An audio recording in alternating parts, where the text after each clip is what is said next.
我问你几个现代名词，你能答得上来吗？我丢你个老陈，那你问吧。上班叫什么？搬砖。打工叫什么？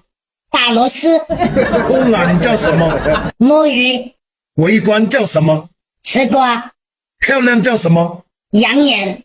流氓叫什么？渣男。光棍叫什么？单身狗。花痴叫什么？恋爱脑。竞争叫什么？内卷。外向叫什么？社牛。厉害叫什么？绝子。